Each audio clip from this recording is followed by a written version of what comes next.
संभालने जा रहे हैं। तो हमारी हृदय शुभकामनाएं संजय जी आपके लिए। बहुत धन्यवाद आपका। मध्य प्रदेश, उत्तर प्रदेश और भारत, पूरा देश आज आपको बहुत बहुत शुभकामनाओं के साथ देख रहा है और उम्मीद करता है कि आप कुछ ऐसा देकर जाएंगे अगले 3 सालों में जिससे देश बरसों बरस तक याद करे। तो इन्हीं उम्मीदों के साथ आज के कार्यक्रम की हम शुरुआत कर रहे हैं वर्ड्स विद वीरेंद्र शो में। और आज जो शुरुआत है वो बिल्कुल हम थोड़ा सा आपके उससे लेके चल रहे हैं जिसमें आप लगातार कार्य करते रहे और आप वहाँ भी जाके कार्य करने वाले हैं, कि आजकल समय कुछ ऐसा है कि पत्रकारिता में युवाओं का जोश बहुत ज़्यादा है और बहुत तेज़ी से आगमन भी हो रहा है। तो इस जोश को आप कैसा देखते हैं और इसे किस तरह से हम भारतीय पत्रकारिता के लिए लेते हैं? देखिए, मूलतः वो माध्यम है मीडिया, वो युवाओं का ही माध्यम है और युवा को आप आयु से मत जोड़िए। जिसका उत्साह कायम है, समाज के लिए कुछ करने की जिसमें इच्छा कायम है और कुछ सामाजिक उत्तरदायित्व तो निभाना चाहता है, ऐसा व्यक्ति ही मीडिया में आता है। सामान्य व्यक्ति यहाँ पर चल नहीं सकता और कर नहीं सकता, क्योंकि देखिए, जब तक समाज के प्रति संवेदना नहीं होगी, अपने समाज के प्रति प्रेम नहीं होगा, कुछ देने की ललक नहीं होगी, तो मीडिया में आप आकर क्या करेंगे? तो इसमें आते ही ऐसे लोग हैं जो बहुत उत्साही होते हैं, समाज के प्रति संवेदना से भरे होते हैं, प्रेम से भरे होते हैं और बदलाव की जिनके अंदर इच्छा है वही मीडिया में आते हैं। बहुत खूब द्विवेदी जी। इसी बात में कुछ छोटी सी कहते हैं जिज्ञासा होती है। हम देखते हैं कि अक्सर अधिक संख्य चैनलों की बात करें, प्रिंट मीडिया की बात करें या डिजिटल मीडिया में जाएं, जो कमान है अधिकतर जगहों पर बुजुर्ग हाथों में है। आप क्यों ऐसा पाते हैं कि ये होना चाहिए और क्यों ऐसा देखते हैं कि इसमें चेंजेस आने चाहिए? नहीं, मुझे ऐसा नहीं लगता कि बुजुर्गों के हाथ में कमान है, क्योंकि अभी तो न्यूज़ रूम का पूरा सिनेरियो बदल गया है। अभी तो आप देखेंगे तो बड़ी संख्या में नौजवान ही नेतृत्वकारी भूमिकाओं में हैं, उनको बड़े महत्वपूर्ण काम दिए जा रहे हैं। एक अनुभव की भी अपनी एक अहमियत है, इस नाते अनुभव के आधार पर ज़रूर संपादक के पदों पर या बड़ी वरिष्ठ जो पद हैं या सलाहकारों के पद हैं उस पर कुछ लोग आपको दिखते होंगे। पर मुझे लगता है कि जो 90 के बाद का न्यूज़ रूम है 1991 से, वो पूरा का पूरा बदल गया है। उसमें बड़ी संख्या में 40 से कम आयु के नौजवान ही देखे और परखे जा रहे हैं और वही नेतृत्वकारी भूमिका में है, मुझे ऐसा लगता है। क्या आप पाते हैं कि जो आप कह रहे हैं उसमें जहाँ बात आती है निष्कर्षों की, डिसीजंस की बात आती है, जहाँ पर वहाँ पर युवाओं को उतना हक मिलता है? निश्चित रूप से देखिए, युवा को आप सिर्फ अवस्था से जोड़ रहे हैं। मैंने आपसे कहा कि युवा होना अवस्था से होना नहीं है।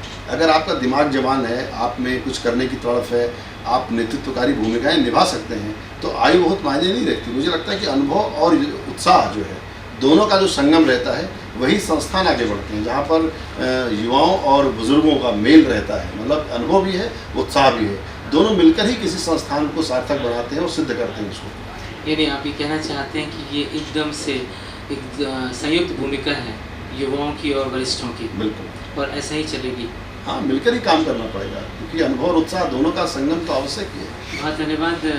मेरे दर्शक बार बार लिखते रहते हैं और मुझे पूछते हैं कि भाई साहब ये बताइए, वीर जी ये बताइए कि सब अभियांत्रिकी हो या प्रबंधन हो, सारे देश के सारे संस्थान पैसा वेतन के नाम पर मानिए लुटाते हैं, पर जैसे ही पत्रकारिता जो चौथा स्तंभ है माना जाता है और 1976 के बाद से तो स्पेशली हम कहते हैं कि हाँ चौथा स्तंभ है, ऐसे में आपको लगता है कि कुछ कंजूसी बरतता है हमारा मीडिया समाज पत्रकारों के साथ, खास करके नए युवाओं के साथ? निश्चित रूप से देखिए, वेतन की स्थितियाँ, कार्य की स्थितियाँ कठिन हैं, पर धीरे धीरे जैसे आपका अनुभव बढ़ता जाता है, देखिए पत्रकारिता में जिस तरह से व्यक्ति का अनुभव बढ़ता है, फिर धीरे धीरे उसकी अहमियत भी बढ़ती जाती है। क्योंकि देखिए, एक तरह से एक अनऑर्गेनाइज सेक्टर है, जहाँ पर भर्तियाँ संदर्भों के आधार पर, रेफरेंस के आधार पर होती हैं और योग्यता की उस तरह से मानक भी तय नहीं है। प्रोफेशनलिज्म हम कहते ज़रूर हैं, पर उस तरह से प्रोफेशनलिज्म आया भी नहीं है। तो धीरे धीरे ये कि जब प्रोफेशनलिज्म इसमें बढ़ेगा मीडिया के अंदर, तो उस प्रकार से योग्य लोगों का आगमन होगा और उन योग्य लोगों के आगमन के साथ साथ उनकी सेवा सत्य भी बदलेंगे। और मुझे लगता है कि कहीं ना कहीं जो हमारी जो 1991 की बात की जो एक अर्थव्यवस्था है, उसमें व्यक्ति का जो है सम्मान थोड़ा कम हुआ है और उसकी अहमियत थोड़ी कम हुई है और उसको जो है एक तरह से एक मशीनी पुर्जा या एक मशीनी इंसान या कारपोरेट का पुर्जा बनाने पर ज़्यादा जोर है। मुझे लगता है कि ज़्यादा संवेदना बरतनी चाहिए हमारी संस्थाओं को, मीडिया के बड़े संगठनों को, खासकर जो बड़े मीडिया हाउस हैं उन्हें अपेक्षित संवेदना के साथ काम करना चाहिए। अपने कर्मचारियों को न्याय देना चाहिए और जिसके लायक वो हैं कम से कम उस प्रकार का तो वेतन उनको मिलना ही चाहिए। और मुझे बहुत दुख के साथ ये कहना पड़ता है कि इस कोरोना संकट में जिस प्रकार का चित्र और चरित्र मीडिया के हाउसेस का सामने आया, खासकर बड़े मीडिया हाउसेस का, मैं आश्चर्यचकित हूँ कि मार्च तक सब कुछ ठीक चला। मई जून में ऐसा क्या हो गया इन 2 महीनों में कि मीडिया हाउसेस ने अपने कर्मचारियों की तनख्वाहें कम करनी शुरू कर दी। मेरा ये सोचना है और मैं दुखी उस बात को लेकर के कि जो 10, 12, 15 साल आपकी सेवा व्यक्ति करता है उससे आप संकट के 2-4 महीनों में अगर आप संभाल नहीं सकते तो निश्चित रूप से मीडिया हाउसेस को अपनी संवेदनशीलता के बारे में एक बार विचार करने की ज़रूरत है। बहुत खूब, बहुत बहुत हृदय आभार आपके लिए कि आप ऐसी प्रेरणा हमारे मीडिया परिवारों को दे रहे हैं, क्योंकि आज समय कुछ ऐसा आ गया कि अभी एक अगला क्वेश्चन भी इसी से जुड़ा हुआ है कि जैसा आपने बात रखी, मीडिया हाउसेस अपने हित को कब शून्यता पर या बैलेंस पर ले जाने की कोशिश करेंगे, क्योंकि तरुणाई जो हमारी है पत्रकारों की, जो हमारे युवा पत्रकार हैं, उनको तो उनकी कलम को हम बांध के रखते हैं। अक्सर सभी हाउसेज में, मैं एक बात नहीं करूँगा, हम भी मीडिया से हैं, लेकिन सभी मीडिया हाउसेज में कलम पर पूरे टाइम एक मॉनिटरिंग और कंट्रोल चलता है, एक ऑब्जर्वेशन चलता है, जबकि हम समझते हैं वो बेहतर कर सकते हैं, पर उनको अक्सर वह करने दिया जाता है जो संस्थान को सुरक्षित करता हो। तो इसलिए जो आप बात करते हैं, मैं बहुत लंबे समय मेरे फादर कहा करते थे, नो फियर नो फेवर, एक लाइन हुआ करती थी पत्रकारिता के लिए। तो वो लाइन अब हमें देश में, क्या आपको लगता है, देखने मिलेगी हमारे नए बच्चों में? देखिए, मुझे लगता है कि धीरे धीरे पाठक जो है सचेत हो रहा है, और क्योंकि पाठक जागरूक हो रहा, दर्शक जागरूक हो रहा है और मीडिया का आकार बहुत बढ़ गया है। मीडिया का आकार बहुत बढ़ जाने के नाते अब खबरों को दबाना, खबरों को मैनिपुलेट करना, खबरों पर बहुत एजेंडा चलाना धीरे धीरे मुश्किल होता जाएगा। क्योंकि देखिए कि लोकतंत्र के बारे में कहते हैं लोकतंत्र धीरे धीरे साकार होता है और 100 सालों में साकार होता है। अब 70 साल हमारे लोकतंत्र को 70 साल से अधिक होने जा रहे हैं। तो अब आपको अपनी जिम्मेदारी स्वीकारनी पड़ेगी, वरना लोग आपको नकार देंगे। क्योंकि अगर हमने बहुत अपेक्षित तटस्थता के साथ, सत्यान्वेषण के साथ, तथ्यों के साथ, सत्य के साथ अगर हम खड़े नहीं हुए तो धीरे धीरे देखिए आप जो पुलिस की इज्जत थी, जो नेताओं की इज्जत थी, वही अब इज्जत धीरे धीरे मीडिया की होने जा रही है। तो कहीं ना कहीं मीडिया को अपनी प्रामाणिकता को, अपनी विश्वसनीयता को बचाए रखने की ज़रूरत है। वो तभी होगा जब हम तथ्यों के साथ खिलवाड़ न करें और कम से कम एजेंडा पत्रकारिता से दूर हो। और मैं 2 शब्दों का इस्तेमाल करना चाहूँगा, एक एक्टिविज़म, एक जर्नलिज्म। तो कहीं ना कहीं पत्रकारों को एक्टिविज़म छोड़ना पड़ेगा, जर्नलिज्म की तरफ आना पड़ेगा। जर्नलिज्म के मूल्य है खबर देना, एक्टिविज़म के मूल्य अलग है। एक्टिविज़म भी बहुत बड़ा काम है पर वो हमारा काम नहीं है। तो अगर हम एजेंडा पत्रकारिता करेंगे, एक्टिविज़म का जर्नलिज्म करेंगे या पत्रकारिता की आड़ में कुछ एजेंडा चलाने की कोशिश करेंगे तो मुझे लगता है कि हम अपनी विश्वसनीयता खो बैठेंगे और हमें इससे बचना चाहिए। यानी संजय भाई, हम समझें कि आप कहना चाहते हैं कि पत्रकार को दिशा और दशा पर काम नहीं करना चाहिए, सिर्फ दिशा और दशा बताकर छोड़ देना चाहिए। नहीं, मैं ये नहीं कह रहा हूँ। मेरा कहना है कि आप एजेंडा जर्नलिज्म मत करिए। देखिए, हमारे केंद्र में क्या हो, हमारे केंद्र में समाज है, हमारे केंद्र में राष्ट्रहित है, हमारे केंद्र में जनहित है। अगर हम राजनीतिक दलों की वाणी बनते हैं या किसी राजनीतिक विचार की वाणी बनते हैं, मैं उससे दूर रहने को कह रहा हूँ। हमारे समय के बहुत बड़े पत्रकार हुए, श्री प्रभाष जोशी जी, मध्य प्रदेश के रहने वाले, वो एक बात कहते थे कि पत्रकार की पॉलिटिकल लाइन तो होनी चाहिए पर पत्रकार की पार्टी लाइन नहीं होनी चाहिए। अफसोस इस बात का है कि पत्रकार अब जो है पॉलिटिकल लाइन पर काम करने के बजाय पार्टी लाइन पर काम कर रहे हैं। इस बात दुख है। मेरा कहना है कि जो राजनीतिक दलों के प्रवक्ताओं का काम है वो उनको करने दीजिए, उन पर भरोसा कीजिए, वो अपनी पार्टी की अच्छे से मदद कर सकते हैं, अपनी पार्टी को डिफेंड कर सकते हैं। ये पत्रकार का काम नहीं है राजनीतिक दलों के लिए काम करना। इस बात पर मेरा जोर है कि हम पॉलिटिकल लाइन तो रखें। हर व्यक्ति का एक राजनीतिक सपना होता है, आपकी भी कोई राजनीतिक विचारधारा होगी, मेरी भी और सभी की होती है। जो इस दुनिया में आया है वो बिना राजनीतिक विचार के आया होगा, ऐसा संभव नहीं है। सब आदमी की एक राजनीतिक विचारधारा होती है, राजनीतिक की कैसी दुनिया बनाना चाहता है, कैसा समाज बनाना चाहता है। पर पॉलिटिकल लाइन के साथ साथ पार्टी लाइन हो आवश्यक है क्या?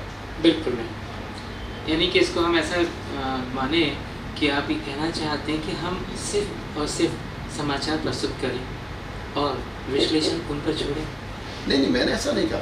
मैंने कहा कि हमारे जो विश्लेषण हो वो राजनीतिक दलों के पक्ष या विपक्ष में ना हो, हमारे विश्लेषण जन पक्ष में। यानी निष्पक्ष। आखिर राष्ट्र का हित और पार्टी का हित दोनों एक नहीं हो सकते। बिल्कुल, है ना। राष्ट्रहित अलग है, राष्ट्रहित की शर्त है हाँ जी, तो हमें उस शर्त को मानना चाहिए, पार्टी का हित छोड़ देना चाहिए, मैं मानता हूँ। बिल्कुल। क्या इस तरह के कोई मापदंड बनाए जा सकते हैं जब राष्ट्र हित की बात आए तो कौन से समाचारों को कवर किया जाए और किन समाचारों पर बहुत ज़ोर दिया जाए? ये हो सकता है कहता है क्योंकि अक्सर कई बार ऐसे मुद्दे आते हैं जो बहुत सेंसिटिव होते हैं कि हमारे ही कई पत्रकार बंधु उठाकर जब हमारी आतंकवादियों के साथ मुठभेड़ हो रही होती है लाइव टेलीकास्ट के लिए पहुँच जाते हैं, जिससे सरकारें मना करती हैं लेकिन वो इसके बाद भी कोशिश करती हैं कि वो हो जाए। तो ये सब चीज़ें शायद देश हित में नहीं है। देखिए, मेरा ये मानना है कि कम से कम हमको ये तो देखना पड़ेगा कि क्या कोई एक, मैं कई बार ऐसा सोचता हूँ, क्या कोई एक भी ऐसा सवाल है जिस पर देश के सारे राजनीतिक दल एक हैं? तो कम से कम जो राष्ट्रहित के सवाल हैं, राष्ट्रीयता के सवाल हैं, भारतीयता के सवाल हैं, जनहित के सवाल हैं, उस पर तो हम सबको एक राष्ट्रीय सहमति बनानी ही पड़ेगी। क्योंकि देखिए, देश का जो हित है वो सर्वोपरि है। वो राजनीतिक दलों के हितों से अधिक सिर्फ आलोचना के लिए आलोचना करना, सिर्फ आलोचना के लिए सामने आना, या सिर्फ हमें सवाल पूछना है, इतनी हमारी सवाल पूछने के साथ साथ अब हम एक नए राष्ट्र का निर्माण कर रहे हैं। एक बढ़ती हुई अर्थव्यवस्था भारत है। सवाल पूछने के साथ साथ हमें समाधानों की तरफ भी जाना पड़ेगा। हम सिर्फ सवाल करने वाले लोग नहीं हैं। ये जो एक पश्चिम का माइंडसेट है मीडिया का कि हमारा काम नकारात्मकता को पैदा करना, या जब तक कोई नकारात्मक चीज़ नहीं होगी तब तक समाचार नहीं बनेगा। हमारा मानना है कि सवालों के साथ साथ सवाल उठाना तो मीडिया का मूल काम है, पर सवालों के उत्तर खोजना भी मीडिया का काम है। ये उत्तर खोजने का काम आप दूसरों पर नहीं छोड़ सकते कि हमने सरकारों के सामने सवाल खड़े कर दिए, 10 सवाल खड़े कर दिए। हम भी एक नागरिक धर्म निभाएं, हम भी एक एडवोकेसी की भूमिका में आए और सवालों के साथ साथ उनके ठोस और वाजिब हल तलाशने में सरकारों की मदद करें। उससे सरकारों की मदद मिलेगी, समाज को मदद मिलेगी और पूरे समाज का प्रबोधन होगा, समाज हमारे साथ खड़ा होगा। तो एक जनमत निर्माण की जो बात है, उस काम को मीडिया को कहीं ना कहीं करना पड़ेगा। यानी हमें ये समझना चाहिए कि सिविल सोसाइटी की एक भूमिका है, बिल्कुल, जिसका हम हिस्सा हैं। बिल्कुल पैरेलल सोसाइटी जो होनी चाहिए समाज में। बिल्कुल, एक सिटीजन जर्नलिज्म की जो बात हुई, जो एक सिविल सोसाइटी की बात हुई कि जो समाज में जन आंदोलन है, जो प्रश्न है, जो समाज के सवाल हैं, उनको मीडिया सामने लेकर आए, पर वह ये सिर्फ आक्रामकता के साथ लेके न आए, उनके समाधान के साथ भी प्रस्तुत हो। तो मुझे लगता है कि रचनात्मक भूमिका मीडिया की होगी और उससे समाज में तनाव, विभेद और मतभेद पैदा होने के बजाय जो है एक कोई समाधान का रास्ता निकलेगा। मैं 2-3 शब्द हिंदी में होते हैं, एक है संवाद, एक है विवाद, एक है वितंडावाद। तो मुझे लगता है संवाद से आगे बढ़कर पहले विवाद की तरफ बढ़े, अब हम वितंडावाद की तरफ गए। मतलब हमारा काम है डिबेट्स ऑर्गेनाइज करना, पर डिबेट से कोई निष्कर्ष निकल जाए तो शायद हमारा नुकसान हो जाएगा। तो वो चीज़ है कि हमें अर्थहीन निरर्थक बहसों से बच करके सार्थक बहसें कराना, उन बहसों पर पहुंचे जिनसे कोई निष्कर्ष निकलता हो, जिसमें राष्ट्र का कल्याण हो। नहीं तो हमें क्या अधिकार है अपने पाठकों के घंटों नष्ट कर देने का, अपने दर्शकों के घंटों नष्ट कर देना। ये हमारा अधिकार नहीं कि हम सिर्फ मुर्गा लड़ाई कर रहे हैं कि जो 2 मुर्गे लिए सिर टकरा रहे हैं। हमें कुछ न कुछ निष्कर्षों की तरफ, परिणाम की तरफ और एक देशभक्ति की भावना के साथ, क्योंकि एक समय ऐसा है जब भारत की शक्ति जाग रही है, दुनिया के अंदर हमारी एक पहचान हो रही है, एक बड़ी प्राइवेट डेमोक्रेसी के रूप में उभर रहे हैं, उस समय हमारी भूमिका रचनात्मक भी होनी चाहिए। ऐसा मानना। बिल्कुल, और बहुत स्वागत करते हैं आपके विचारों का, क्योंकि इस देश को ऐसे विचारों की कह सकते हैं अति आवश्यकता है। एक वो सवाल बहुत समय से मेरे जहन में कौंता रहा है। 1976 के आसपास हम आप साथ थे, तब हमने एक आपातकाल नाम के शब्द को एक बार देखा भारत में। आप इसको कैसे देखते हैं? देखिए, मुझे लगता है कि आपातकाल जैसी कोई चीज़ अब देश में संभव नहीं है। एक बार जो हो गई वो हो गई। भारत के कानूनों को इतना कड़ा कर दिया गया है कि अब जो है आपातकाल सिर्फ सपने की बात है। आपातकाल